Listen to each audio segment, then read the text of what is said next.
Rais Vladimir Putin amesema Urusi ipo tayari kufikia makubaliano ya amani na Ukraine, lakini akisisitiza kuwa Kiev lazima ikubali masharti na maafikiano yaliyowahi kujadiliwa katika mazungumzo ya awali yaliyohusisha Marekani.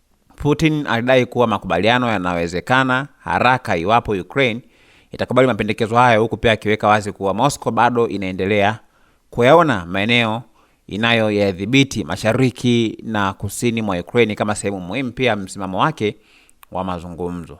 Kauli hiyo imekuja wakati Putin akiendelea kushikilia msimamo mgumu kuhusu vita, akidai kwamba Russia inadhibiti Luhansk yote, sehemu kubwa ya Donetsk na Zaporizhia, na kwamba kutafuta amani hakupingani na kuendelea cooperation za kijeshi. Kwa lugha nyingine, Moscow inasema iko tayari pia kwa mazungumzo, lakini si kwa masharti ambayo yataifanya iachane kirahisi na madai yake ya maeneo inayoyakalia au kuyadai. Kwa upande wa Ukraine, Rais Volodymyr Zelensky amekuwa pia akisisitiza kuwa njia ya amani lazima ianze kwa kusitishwa kwa mapigano, kubadilishana wafungwa, kurejeshwa kwa raia na watoto waliotwaliwa wakati wa vita, pamoja na mazungumzo ya moja kwa moja katika eneo la upande wa tatu.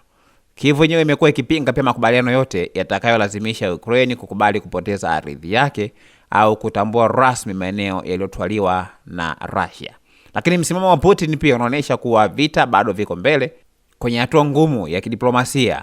Urusi pia inazungumza kuhusu amani, lakini kwa masharti yanayoendana na mafanikio inayodai kupata vitani.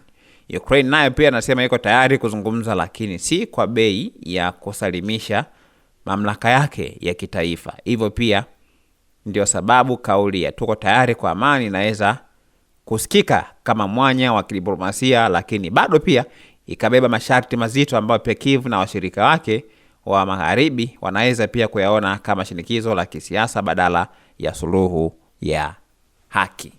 Mtazamo wako ni upi? Usiache kushusha komenti yako hapa, na usiache pia kusubscribe channel yetu ya YouTube ambayo inasomeka Dodoma TV.